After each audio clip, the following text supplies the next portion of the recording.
For this episode of Solo RPG, we are going to see if we can actually play a solo role-playing session using the board game Comics.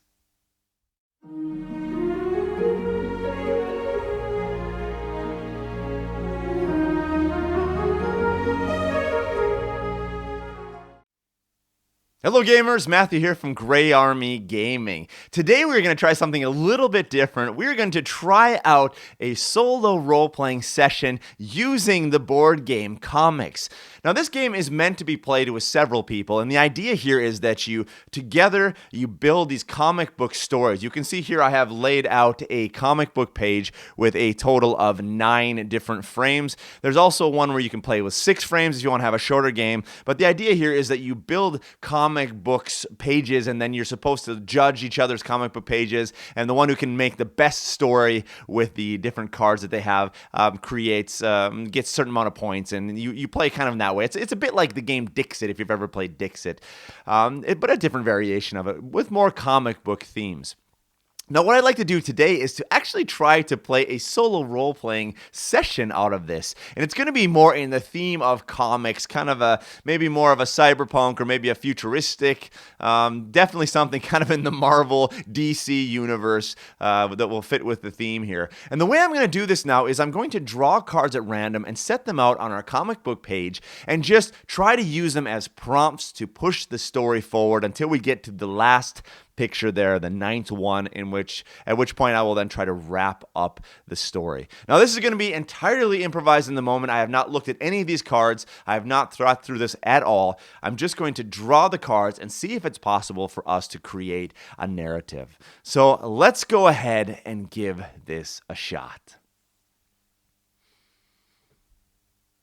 All right, I've got with me this whole big stack of cards. These are all different pictures and images that can be used now to create the story. All I'm going to do now is I'm just going to randomly shuffle these and draw them out and lay them out onto our comic book page to see if we can get a story out of it. So let's go ahead and begin our session.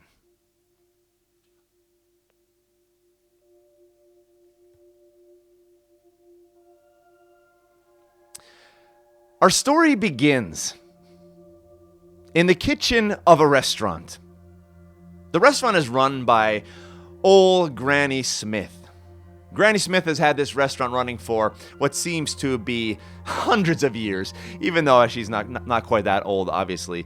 But our character, and we'll give our character name. We'll call him Thomas. Thomas has grown up here, working with his grandma every summer, from basically May until August, baking away, cooking, serving customers in the restaurant. Now, one morning in late June, probably about an hour before the restaurant is going to be closed, Thomas is in working and making French fries for some of the customers who have dropped in here late after the movie got out next door in their little town here. And Grandma is in the kitchen as well, and she is busily working, trying to make pies for the guests that are going to be coming in tomorrow on Saturday, because in this town, people always come in on Saturdays to get their pie. So she's making pecan pie, she's making lemon meringue pie, and the specialty, of course, Granny Smith's apple pie.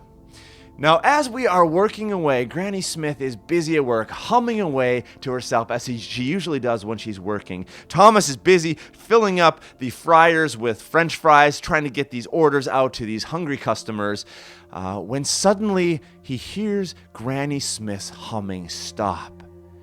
And he hears a shriek. He quickly turns, and out of the corner of his eyes, he sees something of a ghost-like, misty shape forming in front of Grandma. And she, in an instant, in the blink of an eye, reacts and grabs her rolling pin and immediately swings and strikes this misty shape, smacking it in the head. There's actually something substantial there. It's not just a misty ghost, and whoosh, the image dissipates. After that, Grandma looks over at Thomas. Her eyes are blazing with fear. Something crazy has just happened. Let's go ahead and take our next one. And meanwhile, as Grandma screams, as this ghost figure forms in the kitchen, suddenly now there is an open kitchen here. All of the guests now turn and look at this, hearing what the screaming. Some of them rise up from their seats and run over to the window to check what is going on. And at the same time, a man in a beard enters into the room, and he begins now quickly, ever so quickly, to begin looking through the bags that are left on the tables from the customers. He's obviously looking for something. He's desperately looking through the bags. Of course, nobody notices this, not even Thomas, because they are all focused on Granny Smith to see what is going on and what can help her.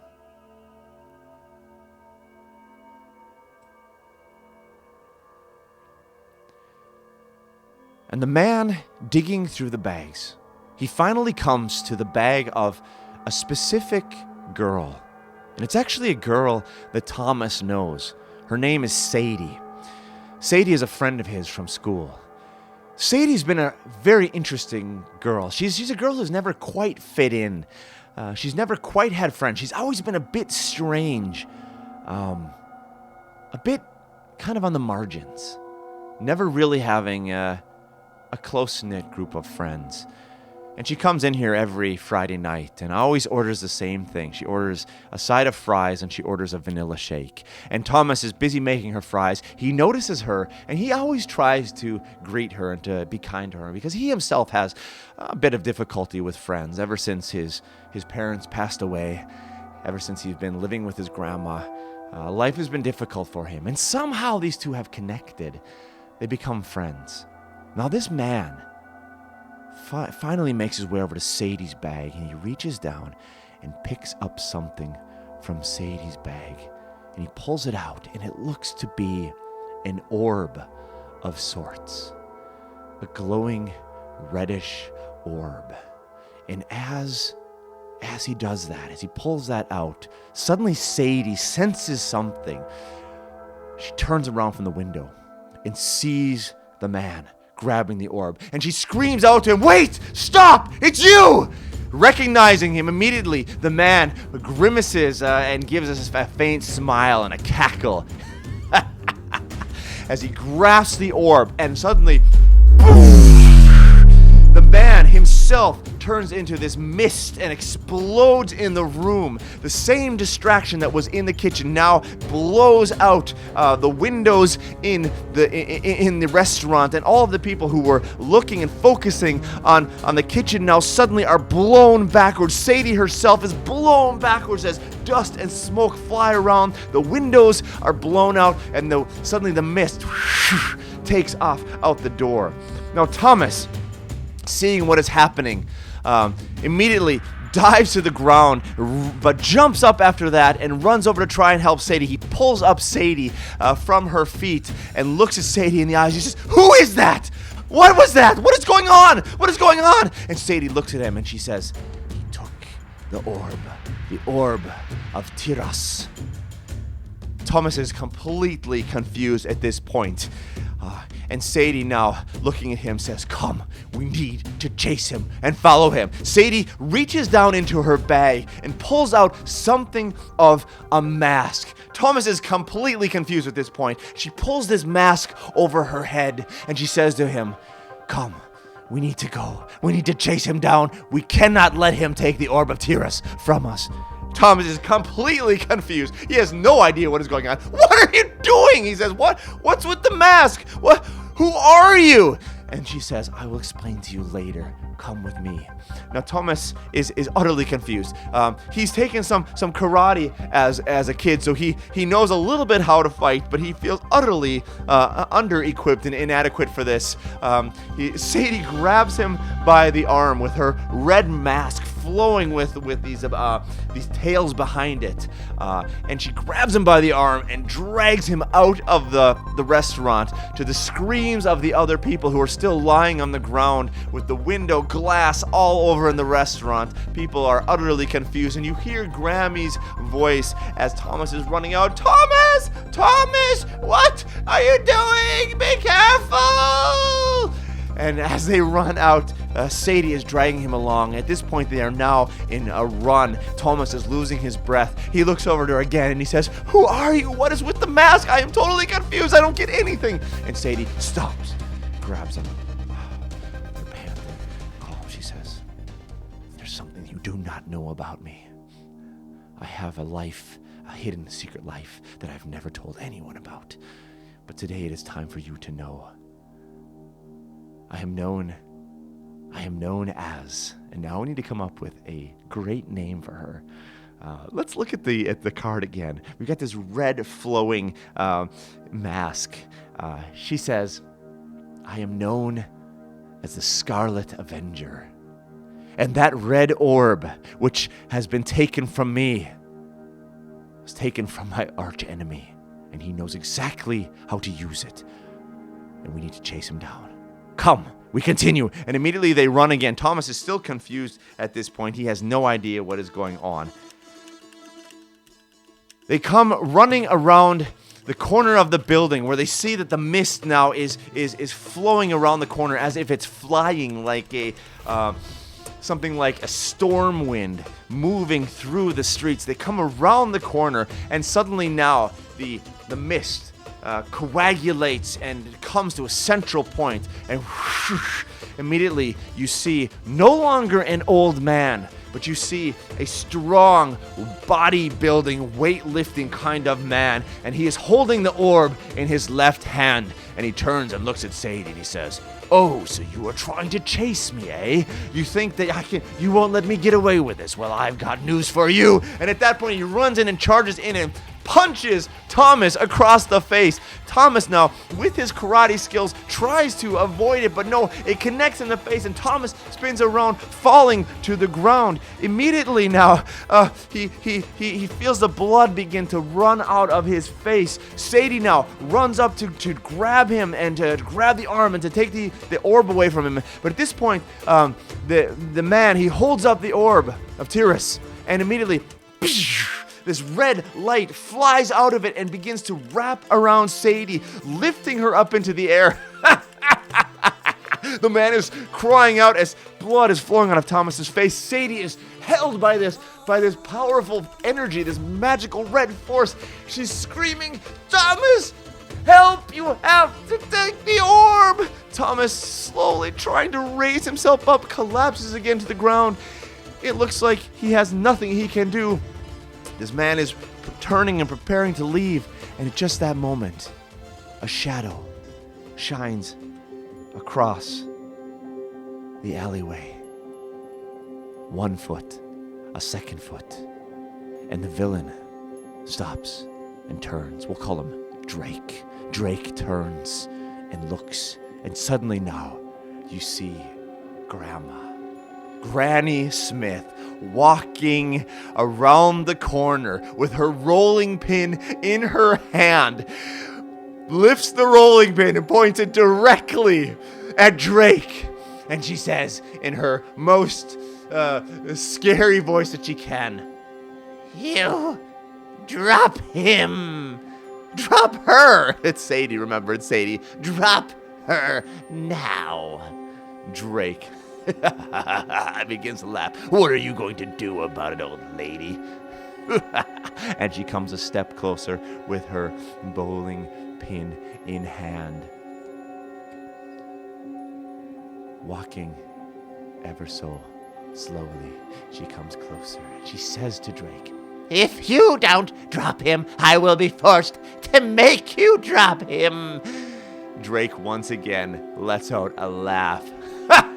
"You and your bowling pin? Good luck with that, old woman. I'm leaving." And at just that moment, Granny Smith's eyes just ever so slightly raise up from Drake, from his face. She looks behind him, and a little grin comes across her face. Because at just that moment, when she looks beyond him, she hears this noise.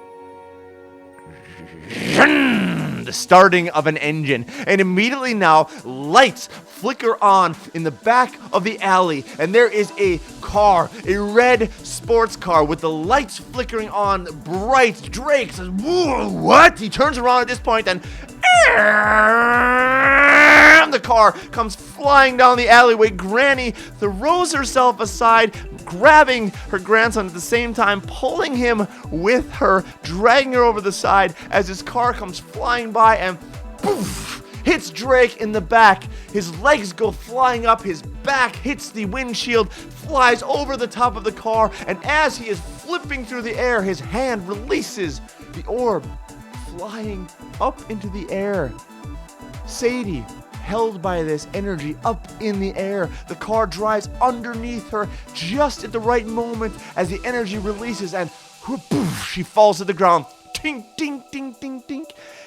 And the orb bounces down, and now the car takes off around the corner. Somehow Granny Smith knew this. She had some sort of connection with that person. Who knows the red car, who was driving it? But now Drake is lying on the ground. The orb is there. Sadie falls down hurt. Thomas is dragged over the side, and Granny is there next to him.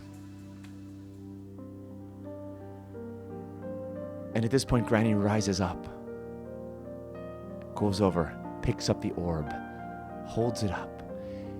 And Granny, when she holds it up, suddenly now a red energy begins to wrap around her arm, and there's like this blast of energy and whoosh, like a mist around her, and suddenly Thomas looks up with his bloody nose, blurry eyes from what has just happened, and there is standing Granny Smith, fully covered in a bright red robe, very similar to the colors of Sadie. And she lifts up Sadie by the hand, and she says, "Come, my grandchild. We have work to do." And Thomas looks at her and says, "Grandchild? Granny, what do you mean, grandchild?" "Well, there are things I haven't told you, my grandson. This is, in fact, your cousin." Would it be cousin? Let me see. Grandchild. Yeah, cousin. We'll say cousin. This is your cousin, Sadie. And Granny, together with Sadie, walk over to Drake with the red orb shining, and she holds it out, thrusts it out in front of him, and suddenly this reddish energy comes around Drake, lifting him up. And at that moment, the sirens, you can hear the sirens in the background. "Thomas, please stand up." And Thomas pulls himself to his knees, pulls himself up to his legs. "Stand here, my child." Thomas stands next to her. She grabs his arm, puts his arm out, places the orb inside of his arm, and says, "The rest of the work is yours. We cannot be seen. Heroes need to remain hidden." And with that, Granny grabs Sadie by the arm, and with one bound and leap, they catapult over the building and away. The police cars come flying around the corner now, and there they see Thomas holding the orb, and immediately they run up to Drake, thanking Thomas for his act of heroism in catching this arch criminal Drake. And they immediately take the orb and lower Drake down and put him into handcuffs and drag him away, bringing him to the prison. Thomas, confused, picks up the orb and returns to the restaurant, waiting for Granny to return. Drake is thrown in the prison, and there he remains in a state of deathly solemnity, sitting alone in his cell, cackling to himself, knowing that he has failed and knowing that the consequences for that will be drastic. As evening falls, he's sitting alone in his cell, and the sun, the moonlight begins to shine ever so slightly through the cell window. He looks over in the corner, and there, standing in the corner, is his own master, his own boss. A grim reaper type figure holding a long scythe, a sharpened blade, staring directly at him. Drake sheepishly raises his eyes, the moonlight now on his face. My master, I have failed you. The head of the deathly figure comes into view, moonlight now coming onto the face and the body, a deathly white face, as the figure stoops down to Drake and says, I understand your failures. You never were one to be strong and competent. But you will have another chance, for that orb will be ours, and this time, none of those heroes will stop us. Scarlet's revenge will be our revenge. Come, we must find the boy. And with that, the figure places its hand on the wall of the prison, and immediately you see this dark, shadowy cracks come out of the hand and begin to form cracks into the wall as the cracking and crumbling of the wall, and suddenly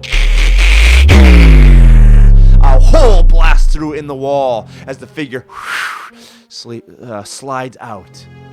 Drake, knowing now what he needs to do, begins to raise himself off of the ground onto his feet, and with a one swoop dives through the hole as the sirens in the prison begin to blare. He lands on his feet in the bright moonlight and begins to run, pushing and tearing his way through the gates, the electric gates, the electric fences, running straight back to the center of town, where Thomas is now sitting in the kitchen of the restaurant, staring at this orb with no idea what he will do. And that is where we can end this session. Wow, so there you have it, folks. I mean, a pretty simple way to create a cool narrative. And I think actually 9 individual pictures gives us a pretty decent amount of time to tell a pretty cool narrative story. I'm going to definitely have to try this again. The question that I have is, how could we incorporate this into a system where we could have different combat, for example? Maybe there's a solo rule system that we could use, whether it is something from like Dragonbane, or maybe it could be Dungeons and Dragons. Maybe it could be an altogether different system that could help us with combat. So we could actually make this more of a robust solo role-playing game. But I think what is really cool is these pictures work great.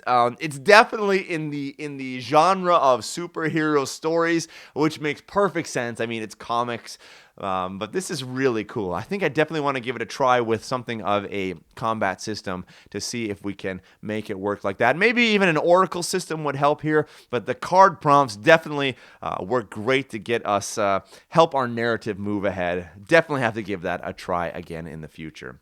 Well, if you appreciate this kind of content and you want to see more of this solo role-playing kind of tips and tricks and experiments, then please do give me a thumbs up, leave a comment below, and subscribe to the channel. I will continue to make these kind of videos in the future. And most importantly, thank you for joining us here today at Grey Army Gaming for the future of solo role-playing.